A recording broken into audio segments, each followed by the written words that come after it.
My Brother Sam is Dead, Chapter 12. In June of that year, 1777, we found out that Father was dead. He had been dead for a month. It had happened pretty much as we guessed it. He'd been sent to a prison ship in New York. There was one funny thing about it, though. It wasn't a rebel prison ship. It was a British one. We never did figure out how that happened. It had just come out of the confusion of the war somehow. It didn't much matter in the end, though. Those prison ships were terrible places, filthy and baking hot in summer and freezing in winter, and of course nothing but slop to eat. The worst part was disease. If anybody got sick with anything serious, everybody on the ship was liable to get it. That's what happened to Father. They had an epidemic of cholera on the prison ship he'd been on. About 40 or 50 people had died from it, and he'd been one of them. They'd buried him someplace along Long Island, but we weren't sure where. Mother said, after the war, we'll find where he lies and have a headstone made for him. But I don't think even she believed we'd be able to do that. We found all this out from one of the men who'd been taken away during the raid on Reading that spring. He'd been put into the same ship, and he'd been there when Father died. Before he died, he asked me to make sure you knew what happened. He said, "Tell them that I love them and say that I forgive Sam. He's a brave boy, but he's headstrong." The last thing he said was, "And now I go to enjoy the freedom war has brought me." But Father wasn't the only one who died. 2 days after we found out Father, Betsy Reed came down to the tavern. I gave her a pot of beer. "Did you hear about Jeremiah Sanford?" she said. "No," I said. "He's dead," she said. "Jerry? He's dead?" "Nobody understands it. They put him on a prison ship, and he got sick and died in 3 weeks. It doesn't make any sense. You can understand why they took Mr. Rogers or Captain Betts, but why imprison a 10-year-old boy? What harm could he have done to this war?" "This war has turned men into animals," Mother said. "They sunk his body in Long Island Sound in a weighted sack," Betsy said, "so his parents can't even get him back.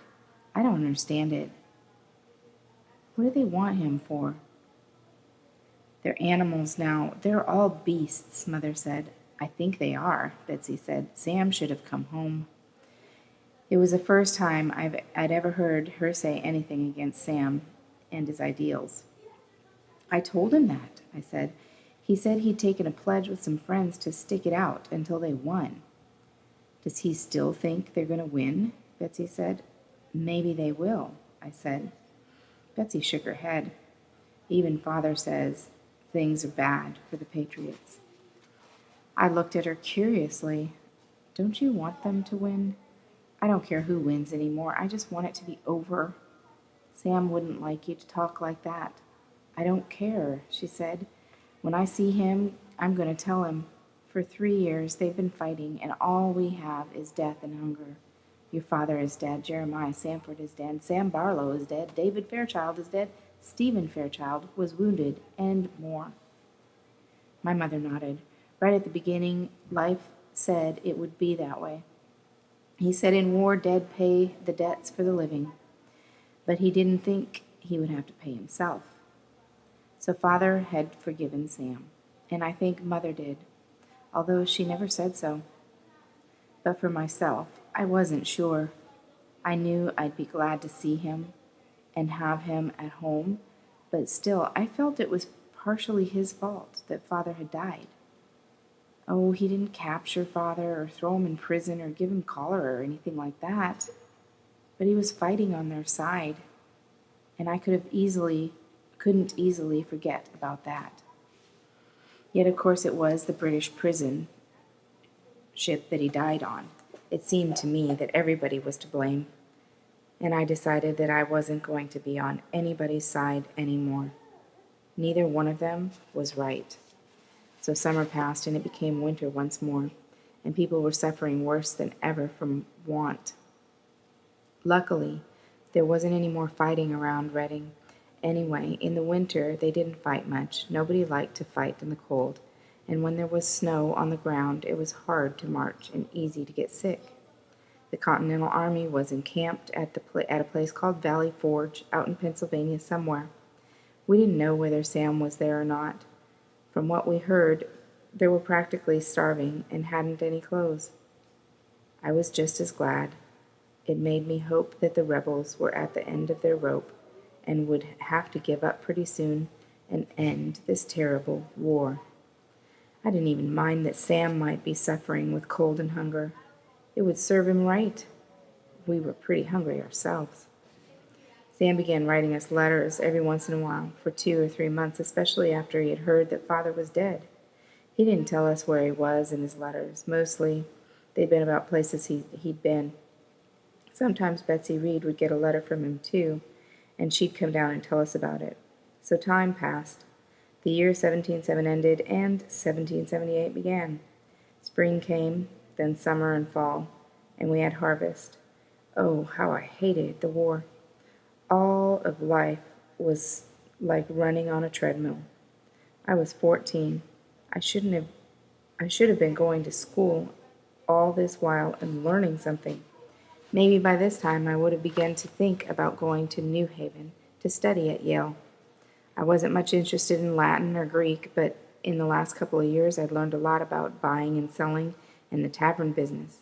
And I wanted to study calculating and surveying and agriculture sciences. I thought I might have a career in business. I might apprentice myself to a merchant in New Haven or New York or even London to learn the art of trade. Sam owed it to me to come home and help Mother run the tavern for a couple of years while I started to make my way in the world. But until the war ended, there was nothing for me to do but tread water. Prices kept spiraling upward, merchandise grew shorter and shorter in supply, and everybody seemed to be in debt. You couldn't refuse a hungry widow who'd just lost her husband in the war some clothes and molasses on credit, but then how could we pay for new merchandise ourselves? We couldn't get over to Verplank's Point that fall. The rebels were holding all of northern Westchester County, Peekskill, Verplank's, Crampond, all of it. There was no way for us to get any cattle through. There wasn't much cattle around anyway. Bit by bit, people had been slaughtering their stock for food. However, Mother and I had been able to get a hold of 8 scrawny cows, mainly from people who owed us a lot of money.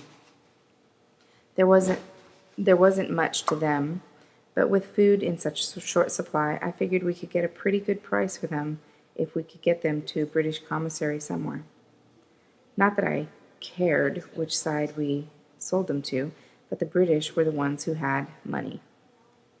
They had the whole English esquire behind them. The Continentals were paying in commissary script, which would be totally worthless if they lost. I'd heard that there was a British commissary in White Plains, which was about 25 miles southwest across the New York state line.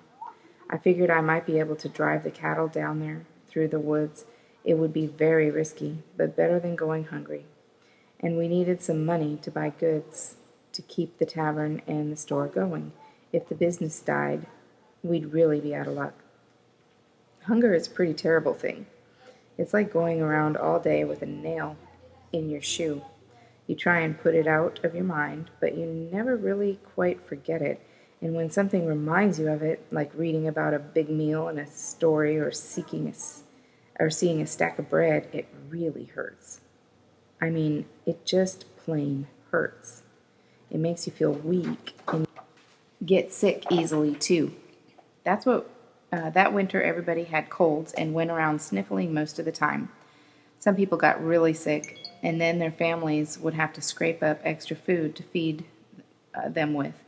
Oh, I don't mean that people were dying from hunger. Nobody was actually starving to death, but most were hungry a lot of the time. All through November, I tried to find out about the British commissary, whether it really existed or not, and where it actually was. But I couldn't find out anything until anything I really trusted. It was all rumors. The commissary was at White Plains. No, it wasn't at White Plains. It was at Horseneck. Yes, it was at White Plains after all, but the rebels had it under siege, and so forth. And I didn't want to go until I was sure. If I ran into rebels, I'd lose the cattle and probably be put in prison myself. It was only worth the risk if I were sure where the commissary was. Otherwise, we might just as well eat the cattle ourselves. So that was the situation on December 3rd, 1778, when Sam came back to Reading. That morning he walked into the tavern. He looked thin and tired. There were black circles under his eyes, and his uniform was torn in about 6 places. He'd lost his belt and was wearing a piece of rope around his waist, and his hat wasn't an army hat, but just an ordinary fur cap. But he was glad to be home and grinning. "Hello, everybody," he said. Mother was out in the kitchen, and I'd been stoking up the fire. "Sam!" I shouted. "Mother, Sam's here!"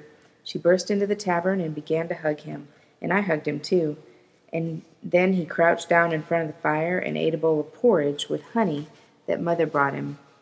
"This is the first time I've been warm for a week," he said. So we asked him all the natural questions, where he'd been and where he was going and so forth. And "I'm going to be in Reading for a while," he said. "General Putnam is bringing a couple of regimes here for a winter encampment. We're going up to Lonetown and hole up until spring." "What's the idea of that?" "The rumor is that we're supposed to be situated to move either west to the Hudson or south to Long Island in case of a British attack either place. Some say we're mainly here to watch over the magazines at Middleton. I don't know. Those are the rumors. But we're building huts, so I guess we'll be here for a while." "How did you get off?" I've had a bit of luck. Colonel Parsons, Samuel Holden Parsons, that is, has moved into Betts's house.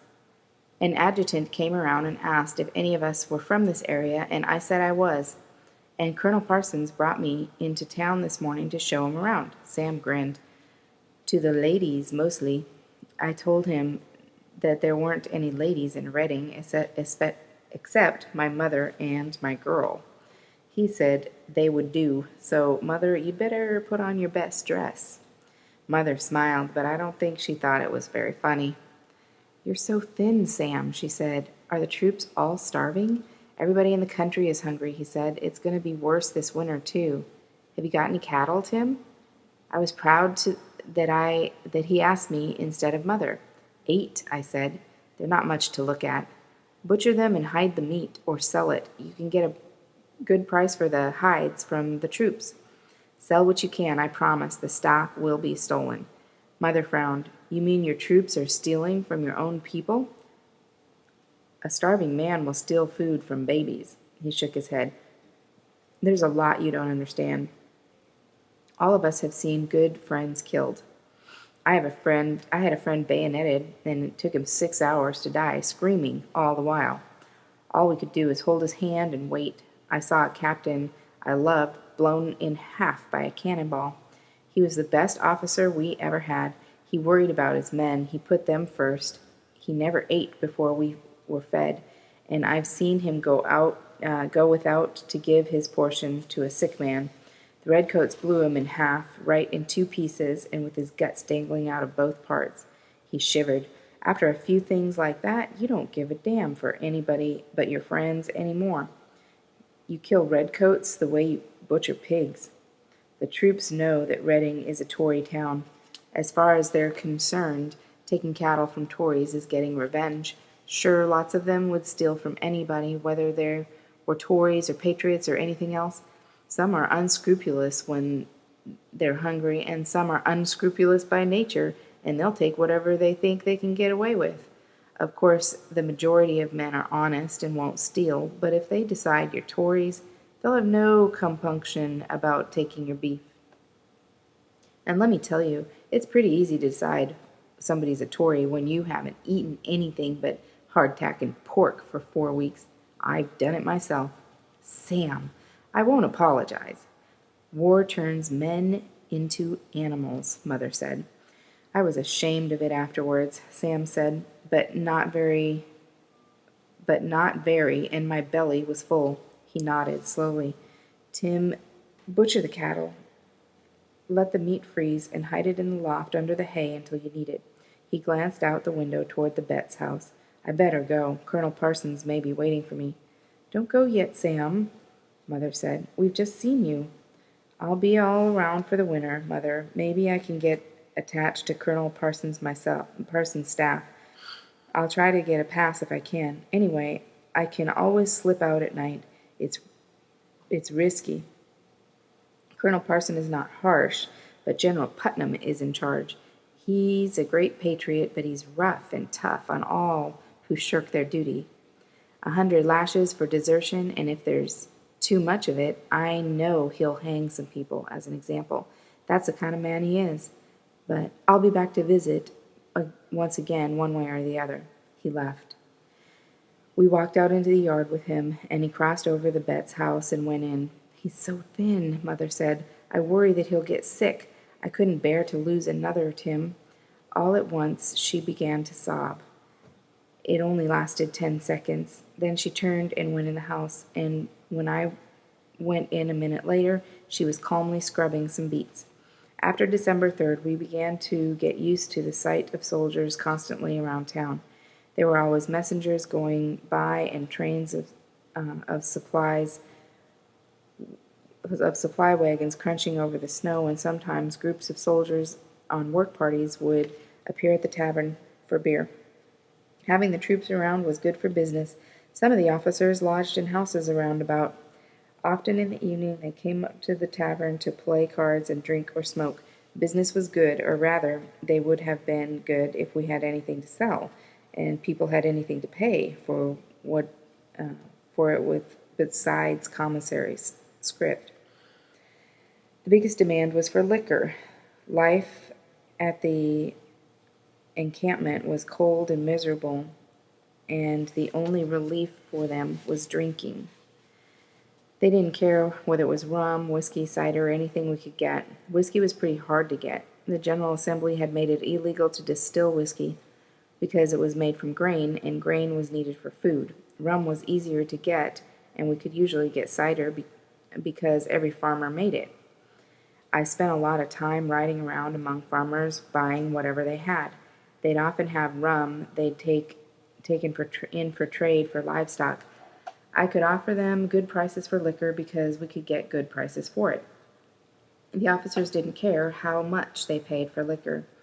As they said when they were drinking, a short life, but a merry one. Which of them knew when he was going to die? Of course, the ordinary soldiers didn't have much fun. For one thing, there was always the snow. It came down in a great blizzard about a week after the troops had started to build the encampment. Their huts were not finished, and they were forced to work in the bitter cold and storm. The cold was a problem. The huts were really just tiny log cabins with big stone fireplaces making the whole rear wall.